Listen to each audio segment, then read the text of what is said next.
आपको 6th floor जाना है। कुसुम आंटी के यहाँ।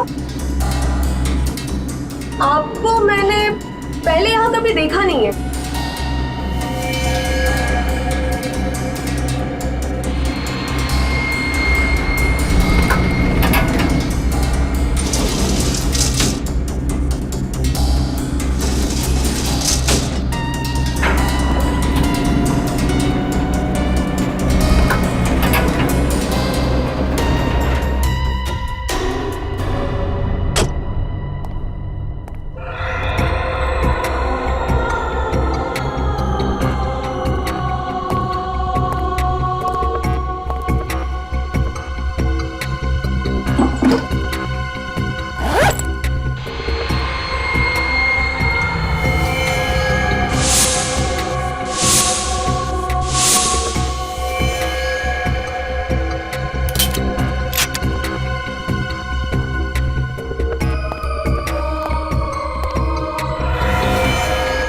ऐसे धोखा नहीं दे सकती सोनम। प्यार किया मैंने तुमसे, परिवार को छोड़ा है मैंने तुम्हारे लिए। मैं मजबूर हूँ नवीन, प्लीज मुझे समझो। क्या समझूं? ये एक बेवफा से मैं वफा की उम्मीद कर बैठा। तुम्हारी जिंदगी नर्क बना दूंगा मैं सोनम, चैन से नहीं जीने दूंगा मैं तुम्हें। काट काट। अरे नवीन क्या कर रहा है यार? कोई अपनी महबूबा से इस तरह गुस्से में बात करता है क्या? उसने मुझे धोखा दिया है तो गुस्सा तो आएगा ना? आएगा, पर गुस्से के भी टाइप्स होते हैं ना यार। तू उससे प्यार करता है, तुझे दर्द हुआ है, पर तेरे गुस्से में भी वो प्यार दिखना चाहिए, तेरे आंखों में वो नमी दिखनी चाहिए। यार तुझे बड़ा एक्सपीरियंस है, तू क्यों नहीं कर देता आके? देख नवीन, ताने मत मार, मैं डायरेक्टर हूँ, तो फिर एक्टर भी बन जा। देख तू ना मुझसे भी। यार बस करो, यहाँ पर काम करने आओ या झगड़ा करने आयो? देख मैं तो मेरा काम ही कर रहा हूँ, ये नवीन है जो टेढ़ी मेढ़ी बातें कर रहा है। लगता है पैकअप होने वाला है यार। अगर तू मुझे इतने सालों बाद एक्टिंग सिखाएगा तो मुझे बुरा नहीं लगेगा क्या? ए राहुल, अरे इधर आओ। क्या हुआ यार? ये देख।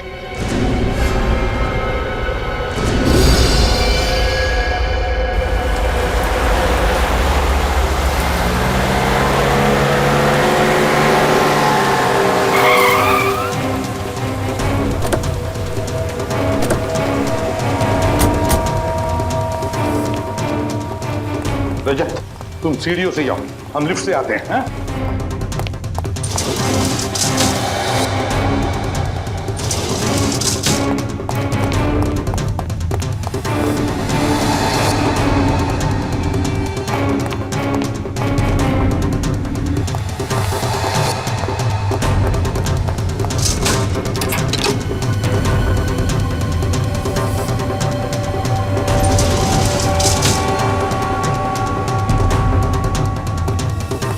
सर दरवाजा तो बंद है।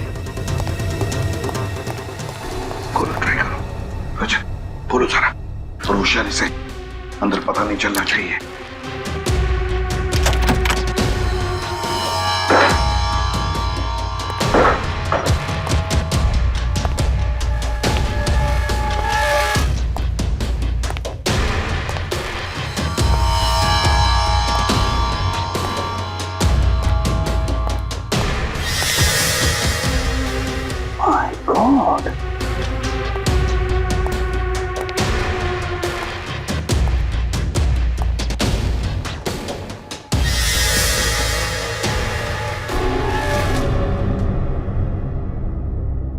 सर ये तो मर चुका है।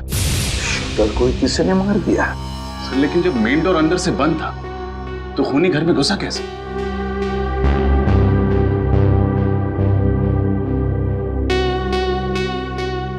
खूनी घर के अंदर नहीं, घर के बाहर था। जैसे इसने अपने शिकार पर निशाना लगाया होगा, खूनी ने इस पर निशाना लगाया और गोली चला दी। इसे जरा पलटो इसे।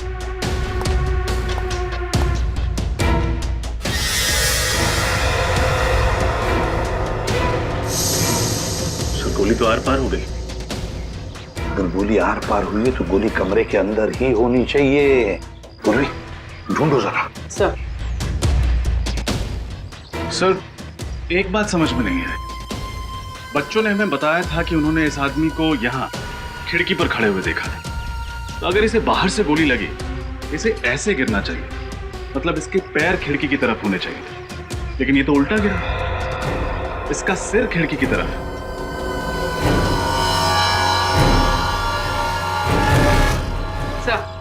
सर बुलेट कहीं नहीं मिली। अच्छा, कमरे के अंदर बुलेट नहीं मिली, ये आदमी उल्टा पड़ा है। समझ में नहीं आता ये सारा चक्कर है क्या? सर, इसकी जेब में ये 2 बुलेट और कुछ पैसे मिले। कोई आईडी वगैरह, कोई नाम पता नहीं मिला। ऐसा आदमी अपनी जान पहचान लेकर थोड़ी घूमेगा रजत। पर सर यहाँ ये मारने कैसे आया होगा? यहाँ खड़े होके इसी बिल्डिंग के किसी आदमी को तो मारेगा नहीं। जरूर किसी ऐसे आदमी को मारने आया होगा जो सामने रास्ते पे खड़ा हो या फिर वहां आने वाला होगा। रजत, आते वक्त देखा था मैंने, इस बिल्डिंग के कंपाउंड के बाहर एक ज्वेलरी शॉप है और ज्वेलरी शॉप के बाहर सीसीटीवी कैमरा लगा हुआ है। CCTV camera. पूर्वी, उस सीसीटीवी कैमरा का फुटेज लेकर आओ और बिल्डिंग के वॉचमैन को भी ऊपर भेज दो। सर। क्या सोच रहे हो रजत? तो सामने इतनी सारी बिल्डिंग्स हैं, इतने सारे फ्लैट्स हैं, हमें पता कैसे चलेगा कि गोली कहां से चलाई गई? पता चल सकता है रजत। जिस एंगल से गोली इस आदमी के शरीर में घुसी है, उस एंगल से पता चलेगा कि गोली चली कहां से है। गोली चली कहां से है। बॉडी को फॉरेंसिक लैब भेज तो सब पता चल जाएगा। हाँ सर, कुछ पता चला? अभिजीत, गोली तो इसे सामने से ही लगी है। सर ये हमें मालूम है, कुछ और बता सकते हो? गोली कहां से चली है, किस एंगल से चली है, ये बता सकते हैं आप? मैं तुम्हें दिखा सकता हूँ। हाँ,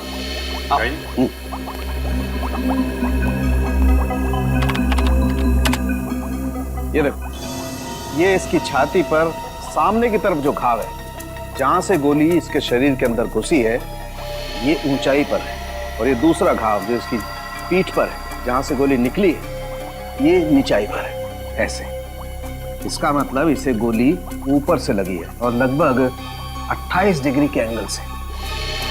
इसका मतलब या तो जिसने गोली चलाई है वो ऊंचाई पर था, या फिर कोई 10 फीट का आदमी था।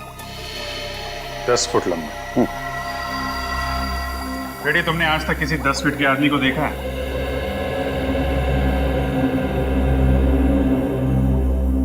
नहीं सर। नहीं देखा सर। तो फिर आपकी दूसरी थ्योरी सही है, गोली सामने से चली है, ऊपर से। जी। और सर, जिसने भी ये गोली चलाई है वो भी कोई प्रोफेशनल किलर है, क्योंकि इतनी दूरी से इतना एक्यूरेट, इतना सही निशाना लगा पाना किसी आम आदमी के बस की बात तो हो नहीं सकती।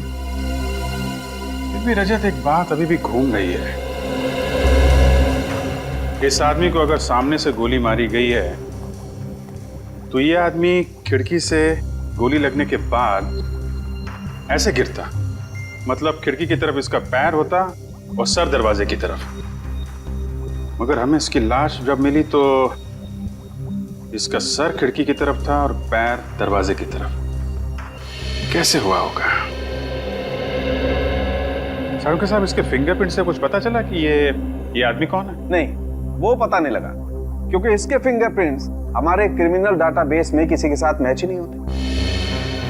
अगर इस निशानेबाज का पता नहीं चल रहा है तो फिर हमें यह पता लगाना पड़ेगा कि ये वहां पे निशाना किसे बनाने आया था। सर, उस वक्त सड़क पे बहुत सारे लोग थे और इतने सारे लोगों के बीच में इस आदमी का निशाना कौन था, कैसे पता चलेगा? रेडी, फिर भी पता तो लगाना पड़ेगा ना। सर, हमें ये पता चल चुका है कि ये राइफल किसी के नाम रजिस्टर्ड नहीं है, इसका कोई लाइसेंस नहीं है। इल्लीगल गन, ये तो पहले से ही शक था। सर, मैं एक ऐसे आदमी को जानता हूँ जो उन सभी आदमियों को जानता है जो ऐसे इल्लीगल हथियारों में डील करते हैं। ठीक है, मिलो उससे और पता लगाओ कि ये गन किसने बेची और किसने खरीदी। सर, फिर से उस बिल्डिंग में जाना पड़ेगा।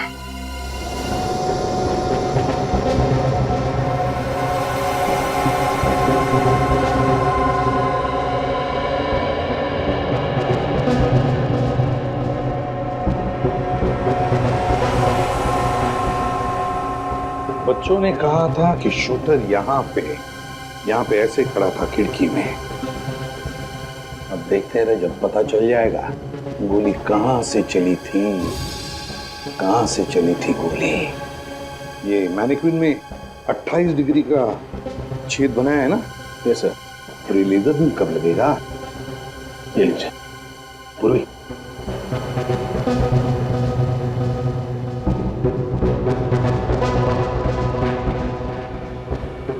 बहुत दूर है, कुछ दिख नहीं रहा है यहां से। 1 मिनट देखते हैं।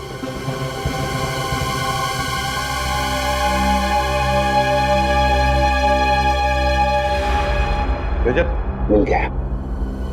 लेजर का लाइट वहां पे गिरा है, उस छत पे। रजत, गोली यहीं कहीं से चली है, यहीं कहीं से। Yes sir. सर, ये देखिए, यहां से पुतला बिल्कुल साफ दिखाई दे रहा है। हाँ, बिल्कुल साफ दिखाई दे रहा है। मतलब रजत, गोली यहीं से चली है। रजत, इस टेल्स को अच्छी तरह से ढूंढते हैं। कोई ना कोई सुराग, कोई एम्प्टी शेल तो जरूर मिलना चाहिए।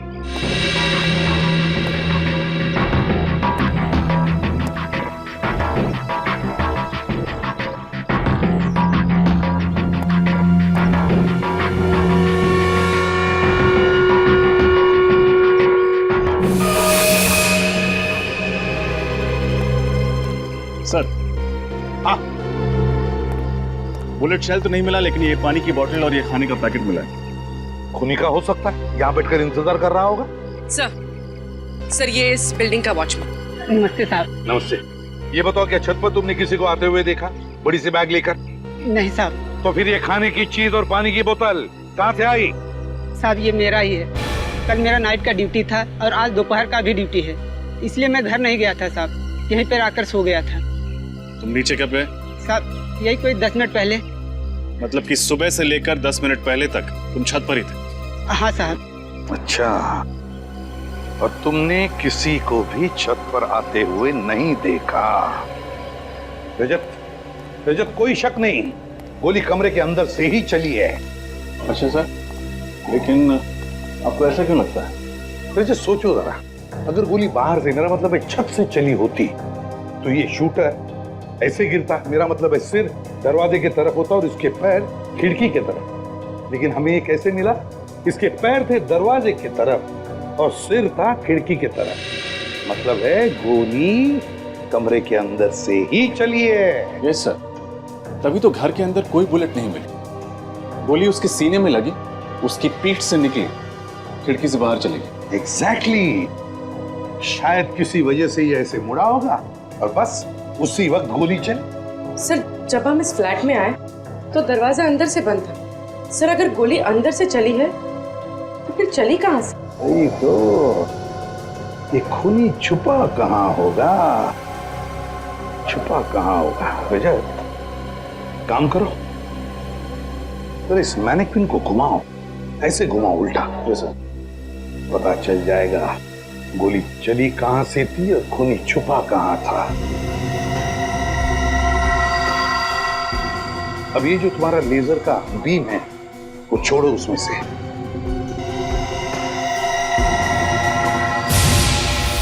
माय गॉड, सर लेजर तो स्पीकर पे जा रहा है। उतारो स्पीकर को और खोलो।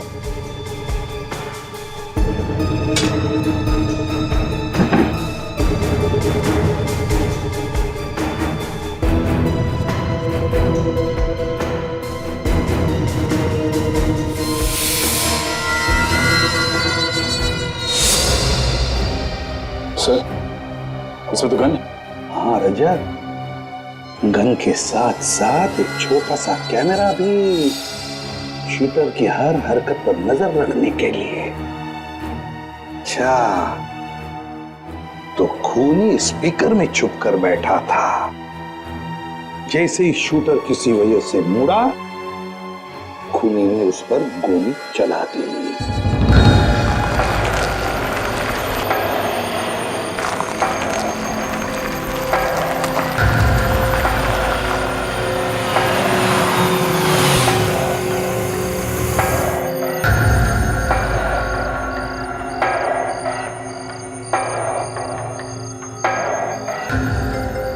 इस महेश का पूरा नाम महेश गद्दार है। गद्दार कुछ भी गड़बड़ करे तोड़ा देने से। आप फिक्र मत करो बॉस, मेरी नजर और मेरा निशाना दोनों महेश पे रहेगा।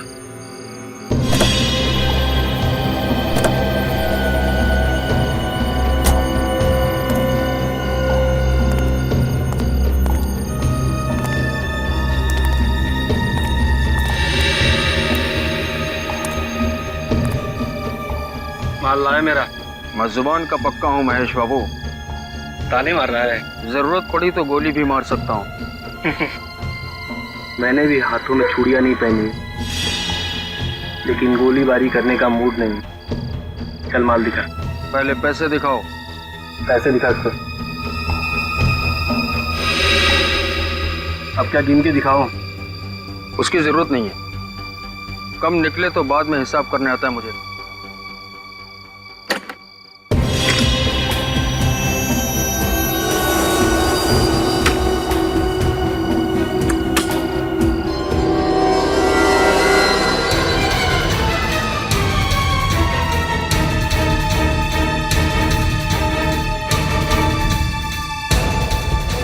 क्यों केवल जी?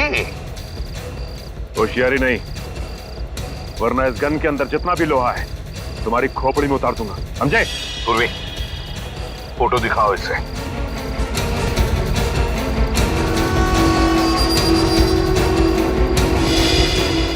कौन है ये? जानते हो कौन है ये? नहीं सर, मैं से नहीं जानता। मैं पहली बार देख रहा हूँ सर। अच्छा, पहली बार देख रहे हो? और ये गन तो पहचानते होंगे, हैं? नहीं? देख केवल, आखिरी बार पूछ रहा हूं मैं, कौन है ये? सर ये आदमी भिकू है। भिकू?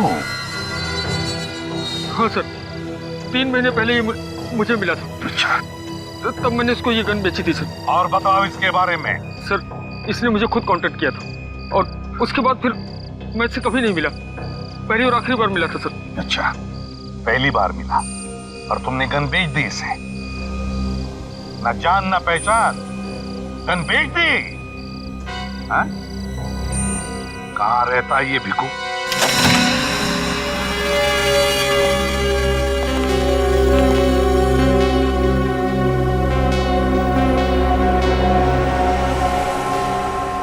ऐसा काफी माल कमाया इस भिकू ने। हाँ, पेशेवर खूनी जो था। एक काम करो, इस घर की अच्छी तरह से तलाशी लो, शायद कुछ मिल जाए जिससे पता चले वो किसे मारने आया था।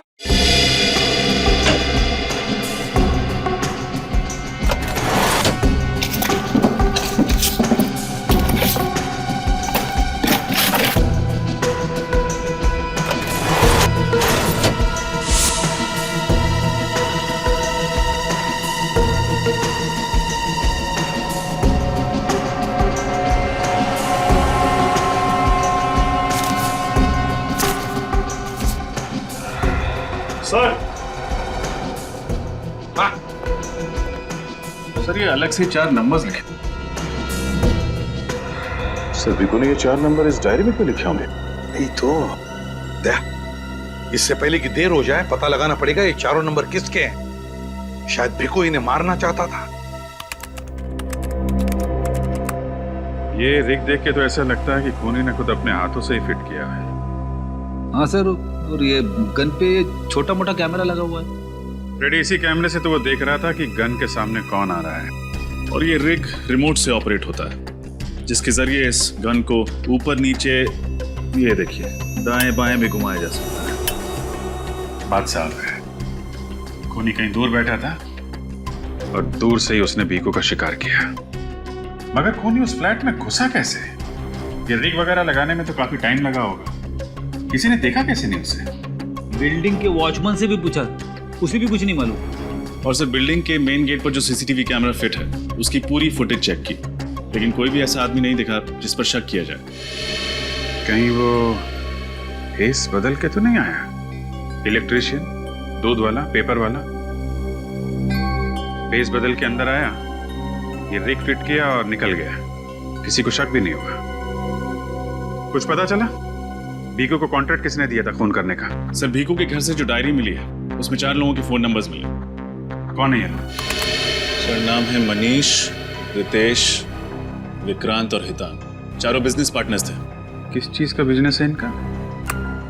सिक्योरिटी इक्विपमेंट का सर। ये लोग सिक्योरिटी एजेंसीज और प्राइवेट बिल्डर्स को इक्विपमेंट सप्लाई करते थे। लेकिन सर इस तरीके का बिजनेस करने वाले इन लोगों के फोन नंबर्स एक कॉन्ट्रैक्ट किलर के पास कैसे?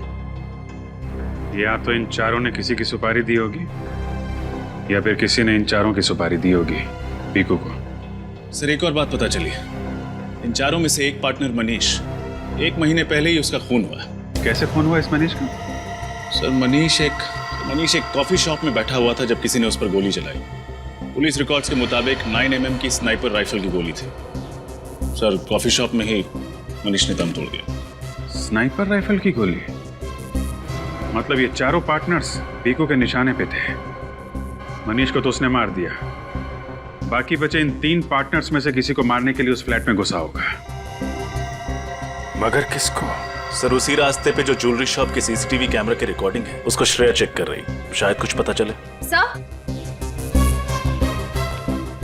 अच्छा सर ये देखिए, ये आदमी कब से एक ही जगह पर खड़ा है और बार बार अपनी घड़ी चेक कर रहा है। हाँ सर, ऐसा लग रहा है जैसे ये किसी का बेसब्री से इंतजार कर रहा है।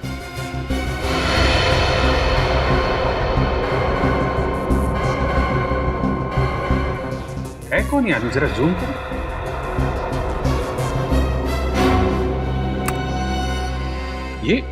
ये तो उन चारों पार्टनर्स में से एक है ना, विक्रांत? Yes sir. मतलब मनीष के बाद भीकू का अगला शिकार विक्रांत था? नहीं रजत, मुझे नहीं लगता, क्योंकि विक्रांत काफी देर से वहां पे खड़ा था। अगर भीकू को विक्रांत को मारना होता कब का मार दिया होता। Yes sir. तो फिर शायद भीकू विक्रांत को नहीं बल्कि उस आदमी को मारना चाहता हो जिसका इंतजार विक्रांत कर रहा था। मगर सर ये विक्रांत इंतजार किसका कर रहा था? वो भी पता चल जाएगा। जरा टेप को फॉरवर्ड करो।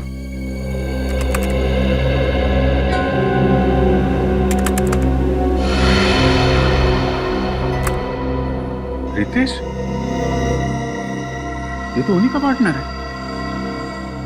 मतलब विक्रांत ने पहले एक पार्टनर मनीष को मरवाया और उसके बाद दूसरे पार्टनर रितेश को मरवाना चाहता। लेकिन सर इस सब के पीछे विक्रांत का मकसद क्या हो सकता है? अब ये तो विक्रांत ही बताएगा। पकड़ो इस विक्रांत को। हेलो, हाँ जसवंत, आज का ये प्रेजेंटेशन अब बहुत ज़रूरी है। अगर ये कॉन्ट्रैक्ट हाथ से निकल गया ना तो करोड़ों का नुकसान हो जाएगा।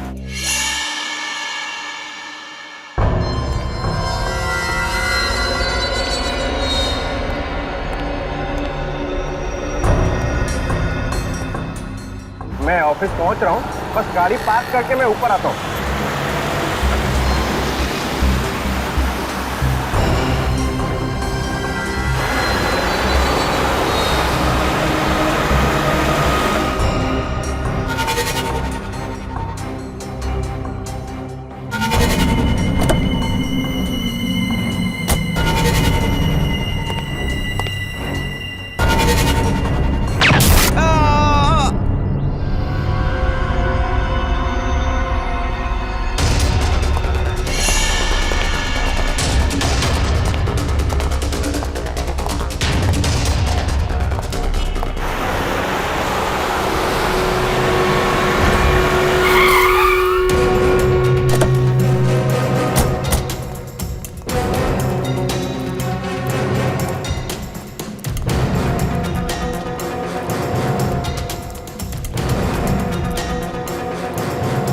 प्लीज आप लोग उस तरफ चलिए। प्लीज आइए आइए आइए, प्लीज हटिए हटिए, आइए इधर आइए प्लीज, आइए चलिए सब एक साइड प्लीज।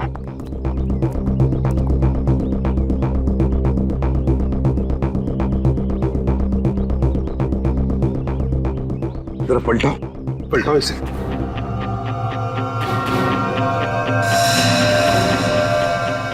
इसकी छाती पे गोली मारी गई है। हाँ सचिन, इस विक्रांत को भी वहीं पर गोली मारी है जैसे मनीष को मारी थी।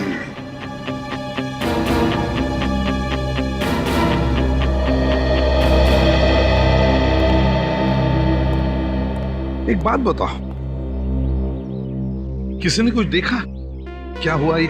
सर मैंने देखा था सर, विक्रांत सर जैसे ही गाड़ी से उतरकर ऑफिस की तरफ जाने लगे तो गोली लगी और यहाँ गिर गए। अच्छा, किसने गोली चलाई देखा तुम लोगों ने? आपने किसी को भी यहाँ से बड़ा सा बैग लेके जाते हुए या लेके आते हुए देखा? नहीं सर। अच्छा चलो, गोली चलने की तो आवाज सुनी होगी किसी ने? नहीं सर। अरे नहीं? अच्छा, विक्रांत का ऑफिस कहाँ पर है? उस तरफ है विक्रांत जी का ऑफिस।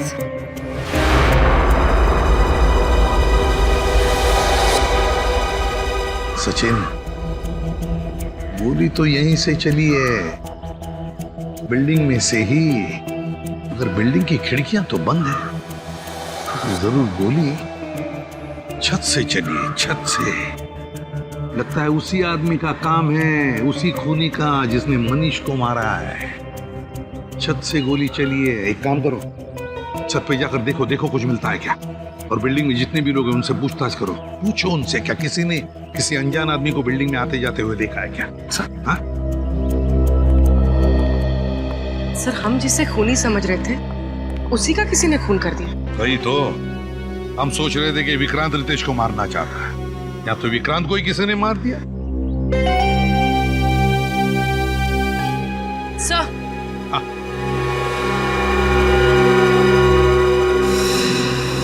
सर ये देखिए, ये फोन शायद इस विक्रांत का है। देखो, इसने आखिरी बार किससे बात की थी? हाँ सर, इसने आखिरी बार किसी जसवंत से बात की थी। जसवंत? जसवंत तो विक्रांत का मैनेजर है। ये क्या हो रहा है सर? इन चारों पार्टनर्स के एक के बाद एक खून हो रहा है।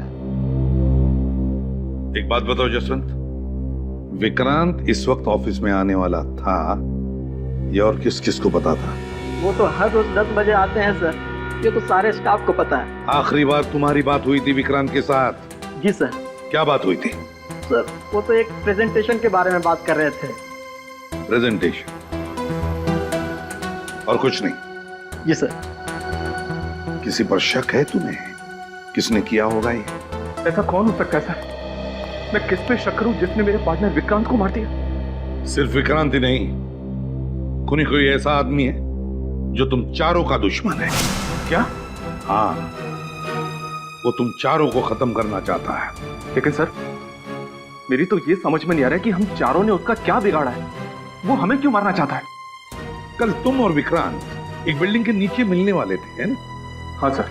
वहां भिकू नाम का एक शूटर तुम्हें निशाना बनाने वाला था, तुम्हें, मगर किसी ने उसे ही मार दिया। क्या? भिकू मुझे मारना चाहता था? हाँ, हमें लगा था कि सबके पीछे विक्रांत का हाथ है और उसी ने भिकू को तुम्हें मारने का कॉन्ट्रैक्ट दिया था। नहीं नहीं सर, ऐसा नहीं हो सकता। विक्रांत मेरा पार्टनर ही नहीं था, मेरा एक अच्छा दोस्त भी था। आपका चौथा पार्टनर मिस्टर हितांक फिलहाल कहाँ पर है? वो तो पिछले 1 महीने से शहर से बाहर गया हुआ है। उसके पिताजी की तबीयत खराब है। कब आने वाला है? उसने कहा तो था कि वो जल्द से जल्द लौटने की कोशिश करेगा। कुछ दिन पहले तुम्हारा एक्सीडेंट हुआ था, है ना? जी हाँ सर। क्या हुआ था? 5 मई को मैं अपनी बीवी और बच्चे के साथ एक पार्टी से वापस लौट रहा था। गाड़ी का टायर बीच में ही फट गया और एक्सीडेंट हो गया। उस एक्सीडेंट में मेरी बीवी और बच्चे तो मर गए, लेकिन मैं पता नहीं कैसे बच गया। ये अचानक टायर फटा कैसे? दरअसल मेरी गाड़ी पर किसी ने गोली चलाई थी। वो गोली गाड़ी के टायर पर लगी और टायर फट गया। गाड़ी बहुत स्पीड में थी और मैं उसे कंट्रोल नहीं कर पाया, बस। अच्छा, क्या तुम्हारा कोई दुश्मन है? मेरा मतलब है कोई बिजनेस राइवल? नहीं नहीं सर, मैं जानता हूँ कि बिजनेस में कॉम्पिटिटर्स होते हैं, राइवल्स होते हैं। मुझे नहीं लगता कि हमारा कोई दुश्मन होगा। सर, हाँ, बिल्डिंग की छत पे से मुझे ये बुलेट का शेल मिला है। 9 mm shell, long range rifle का शेल ही है। सर फिर तो एक बात पक्की है कि खूनी ने विक्रांत पर छत से ही गोली चलाई है। हाँ पूर्वी, हमारा शक सही निकला। जिसने मनीष पर गोली चलाई उसी ने विक्रांत को भी मारा है, उसी ने विक्रांत पर गोली चलाई है। सचिन, उन्हीं को किसी ने आते जाते देखा बिल्डिंग में? सर मैंने सारे ऑफिसेज में चेक किया, लेकिन किसी ने भी उसे नहीं देखा है। पर सर ऐसे कैसे हो सकता है? वही तो, कहीं से तो घुसा होगा वो बिल्डिंग में, कहीं से तो घुसा होगा। सर बिल्डिंग के सेकंड फ्लोर पे रेनोवेशन का काम चल रहा है और मजदूरों का आना जाना लगा रहता है, इसलिए बिल्डिंग वालों ने पीछे का रास्ता खोल दिया उनके लिए। बस तो वहीं से घुसा है वो, शायद बेस बदल कर, और फिर अपना काम करके भगदड़ का फायदा उठाकर भाग गया वहीं से। ये आदमी तो बहुत खतरनाक लग रहा है सर। हाँ, बहुत ही खतरनाक आदमी है वो। 3 खून कर चुका है वो। तुम भी संभल के रहना, तुम जहां भी जाओ किसी को भी पता नहीं चलना चाहिए। और सचिन, इनका चौथा पार्टनर हितांग, उसे कांटेक्ट करो और उससे कहो कि जैसे वो शहर में आए हमें इन्फॉर्म करें। सर रितेश अपने परिवार के साथ जब एक पार्टी से लौट रहे थे तब उनकी गाड़ी पर गोली चलाई गई जो टायर पे लगी। रितेश गाड़ी को कंट्रोल नहीं कर पाए और गाड़ी फांजा ब्रिज से नीचे गिर गई। इस एक्सीडेंट में उनकी पत्नी और उनके इकलौते बेटे की मौत हो गई, लेकिन वो बच गए। और ये एक्सीडेंट हुआ कब? सर मनीष के खून के 1 हफ्ते बाद। तो कहीं इस भीखू का हाथ तो नहीं है इस एक्सीडेंट में? सर मेरा तो रितेश पर शक पक्का हो रहा है। हो सकता है अपने परिवार और अपने पार्टनर्स का बदला लेने के लिए उसी ने भीखू पर गोली चला दी। हमारे भीखू पे तो रिमोट कंट्रोल से गोली चलाई गई है और फुटेज में दिख रहा है रितेश विक्रांत के साथ मिलने आया था। अगर उसने कुछ किया होता तो हमें दिख जाता फुटेज में। अगर रितेश या हितांग ने भीखू का खून नहीं किया तो फिर किसने किया? कहीं ऐसा तो नहीं कि इनके किसी बिजनेस राइवल ने भीखू को कॉन्ट्रैक्ट दिया हो इन्हें मारने के लिए? इन चारों पार्टनर्स के बिजनेस राइवल के बारे में पता लगा है क्या? लगाया ना सर, मगर अभी तक किसी पर शक नहीं हो रहा है। लेकिन एक अजीब बात सामने आई है सर। क्या? उनकी फर्म को एक ऑर्डर मिला था, एक प्राइवेट सिक्योरिटी एजेंसी को माल पहुंचाना था, लेकिन ऐन वक्त पर ऑर्डर कैंसिल हो गया। तो उस ऑर्डर का इन पार्टनर्स की मौत के साथ कोई संबंध हो सकता है सर। ऑर्डर बड़ा था, करोड़ों रुपए का। ऐन वक्त पर ऑर्डर कैंसिल होने की वजह से इनको बहुत बड़ा नुकसान उठाना पड़ा था, बल्कि आज भी कंपनी कर्जे में डूबी हुई है। और ये ऑर्डर कैंसिल होने की वजह? सर वो तो पता नहीं चल पाया है, लेकिन चारों पार्टनर्स के खिलाफ एक कोर्ट केस चल रहा है। और सर इसी टेंशन की वजह से एनुअल जनरल मीटिंग में उन चारों पार्टनर्स के बीच झगड़ा भी हुआ था। पता लगा उस कॉन्ट्रैक्टर ने अपना ऑर्डर कैंसिल क्यों किया था। शायद वहीं से हमें कोई नया सबूत या सुराग मिल जाए जो इस केस को सुलझाने में हमारी मदद कर सके। ठीक है। क्या हुआ सर? चौथा पार्टनर हितांग शहर में वापस आ गया है और उसने एयरपोर्ट के पास एक होटल में चेक इन किया है।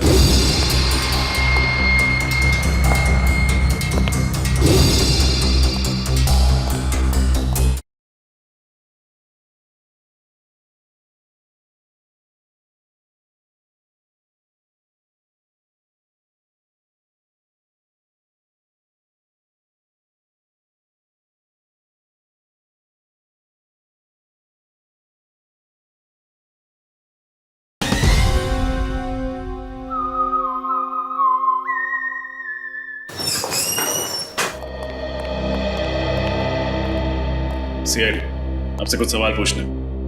सवाल? कैसे सवाल? रेडियन सिक्योरिटी इक्विपमेंट के 4 पार्टनर्स मनीष, हितांग, रितेश और विक्रांत तो आप जानते हैं? जी हाँ, वो हमारी सिक्योरिटी कंपनी के सबसे बड़े सप्लायर हैं। तो फिर उनका एक बड़ा ऑर्डर लास्ट मोमेंट पर कैंसिल क्यों किया आपने? इसलिए कर दिया कि उनके क्वालिटीज एकदम घटिया और दाम एकदम ऊंचे थे। आपकी एजेंसी ने उनकी कंपनी के खिलाफ कानूनी कार्रवाई भी शुरू कर दी थी, वो क्यों? और मैं क्या करता? देखिए, शहर के वीवीआईपीज, बड़े बड़े सेलिब्रिटीज हमारे क्लाइंट हैं। हम प्राइवेट बैंक्स को भी सर्विस प्रोवाइड कराते हैं और इस घटिया क्वालिटी की वजह से हमारे कुछ क्लाइंट्स राइवल्स के पास चले गए और कुछ लोगों की तो मौत हो गई। ओह, यानी कि बात सिर्फ ऑर्डर कैंसिल करने तक नहीं है, बात बहुत आगे बढ़ चुकी है। जी हाँ, हमने इनके खिलाफ कोर्ट में केस दर्ज कर दिया है। इन चारों की लापरवाही और लालच की वजह से ये लोग मरे, हमारी वजह से नहीं। और अगर हम कोर्ट में केस जीत जाते हैं तो ये चारों के चारों जेल में सड़ेंगे।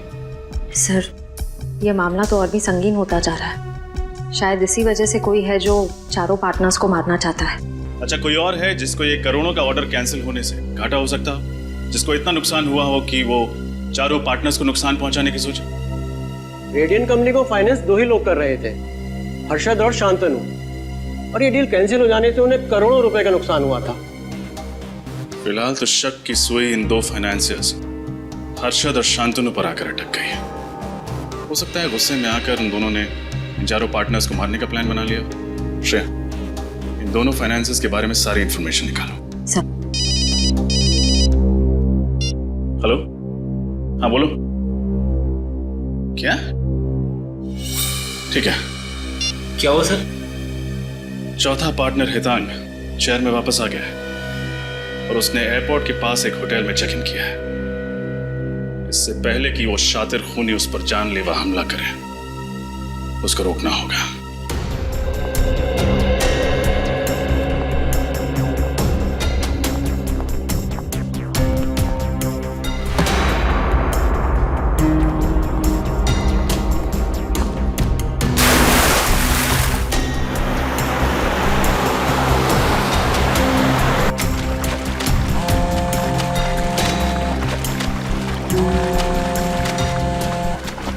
सर, मैं लगातार मिस्टर हितांग का नंबर ट्राई कर रही हूँ। रिंग बज रही लेकिन वो फोन नहीं उठा रहा है। अच्छा, होटल के रिसेप्शन में बोलो, बस के कमरे में फोन कनेक्ट करके दें। सर, मैंने वहाँ भी फोन किया था, लेकिन उनका कहना है कि मिस्टर हितांग अपने कमरे में ही नहीं है।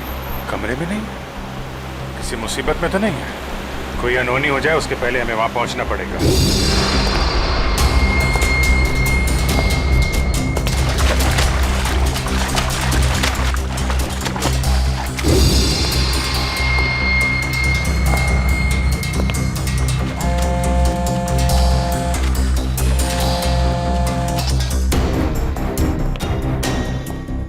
अरे सुनो, हाउसकीपिंग का सारा स्टाफ कहाँ है? मैं कब से उन्हें ढूंढ रही हूँ।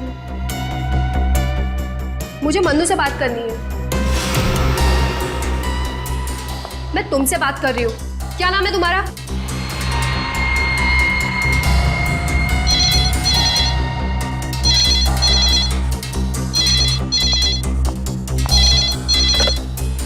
हाँ सर जी, मैंने उनको पर्सनली अटेंड किया था। ठीक है सर, मैं अभी आपके कैबिन में आती हूँ। सुनो, मन्नू मिले ना तो उसको कहना मुझसे आके मिले। मैं मैनेजर से मिलके आती हूँ। वो जो दोनों फाइनेंसर्स थे, हर्षद और शांतनु, उनके बारे में क्या पता चला? सर, दोनों पार्टनर्स बिजनेस के सिलसिले में पिछले 1 महीने से विदेश में हैं सर। सर, अगर दोनों 1 महीने से विदेश में हैं, तो फिर इन पार्टनर से फोन कौन कर रहा है?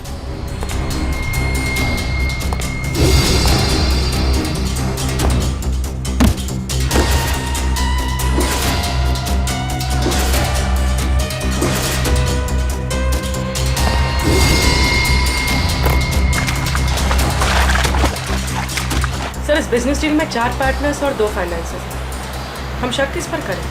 उस पर जिसे हम अब तक नजरअंदाज करते आए हैं।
आपके गेस्ट मिस्टर हेतांग इस वक्त कहाँ हैं? आपने पहले भी फोन किया था उन्हें पूछने के लिए। आप ये बताइए कि वो इस वक्त कहाँ मिलेंगे?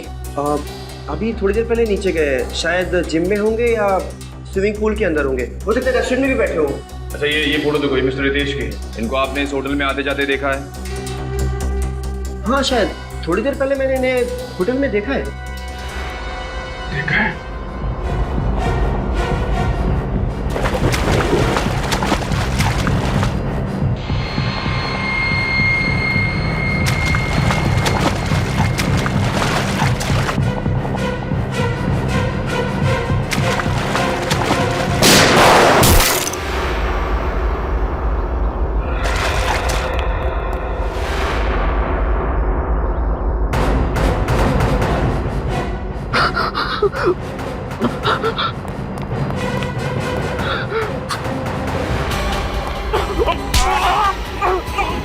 नहीं छोड़ूंगा मैं तुम्हें, नहीं छोड़ूंगा। अभी भी जान बाकी है। हाँ सर, हाँ, मैंने ही सबको मार दिया। क्यों? वो तो तुम्हारे बिजनेस पार्टनर थे ना, दोस्त थे तुम्हारे। दोस्त नहीं थे सर, ये लोग गद्दार थे। मेरी वजह से इन लोगों को लाखों करोड़ों का कॉन्ट्रैक्ट मिला, मगर इन लोगों ने मार्केट में हल्की क्वालिटी का जाली माल बेचना शुरू कर दिया। तो तुम पुलिस में रिपोर्ट लिखवा सकते थे। हाँ, जब तक मुझे पता चलता तब तक बहुत देर हो गई थी। कॉन्ट्रैक्टर ने हम पर क्रिमिनल केस दर्ज कर दिया था। मैंने अपना मुंह खोलने की ठानी, मगर इन लोगों ने उल्टा मेरा ही मुंह बंद करने की कोशिश की। जब तुमने चुप रहने से इनकार कर दिया तो उन्होंने तुम्हारा और तुम्हारे परिवार का एक्सीडेंट करवा दिया, जिसमें तुम्हारी पत्नी और तुम्हारा बच्चा तो मर गए, लेकिन तुम बच गए। हाँ सर, उसके बाद मैंने सोचा अगर मैं पुलिस के पास गया तो ये मेरे माँ बाप को भी मार डालेंगे, और इसलिए मैंने भीखू कॉन्ट्रैक्ट किलर को हायर किया। और उसे तुमने 4 लोगों के नाम और नंबर दे दिए, जिसमें से एक नाम तुम्हारा भी था। वो सबको गुमराह करने के लिए था। भीखू से मैंने केवल फोन पे बात की थी, उसने मुझे देखा नहीं था। कुछ पैसे मैंने उसके अकाउंट में ट्रांसफर कर दिए थे। भीखू ने सबसे पहले मनीष को कॉफी शॉप में मारा, और उस दिन जब वो तुम्हें विक्रांत को मारने वाला था, उसके पहले ही तुमने भीखू को उड़ा दिया है? जिस फ्लैट से मैंने भीखू को विक्रांत और रितेश यानी मुझ पर गोली चलाने के लिए कहा था, वो फ्लैट मेरा नहीं था, वो फ्लैट मेरे दोस्त का था। मैं उस बिल्डिंग में इसी का मैकेनिक बनकर दाखिल हुआ, और इसलिए मुझे कोई पहचान नहीं पाया। और भीखू के आने से पहले तुम उस फ्लैट में गए और वहां पे वो रिमोट कंट्रोल वाली गन लगा दी, जिससे तुमने भीखू को मार डाला। तुमने भीखू को बलि का बकरा बनाया ताकि लोगों को लगे कि तुम भी उसका टारगेट थे, और उसके बाद मैंने विक्रांत को खुद ही खत्म कर दिया। और अगर आज आप लोग टाइम पर नहीं आते ना सर, तो मैं इस हितांक को भी गोली मार देता। बदले की आग ने तुम्हें खुद मुजरिम बना दिया है। इस हितांक को तो उसके किए की सजा मिलेगी, लेकिन 3-3 खून करने के जुर्म में तुम्हें सिर्फ फांसी होगी, फांसी।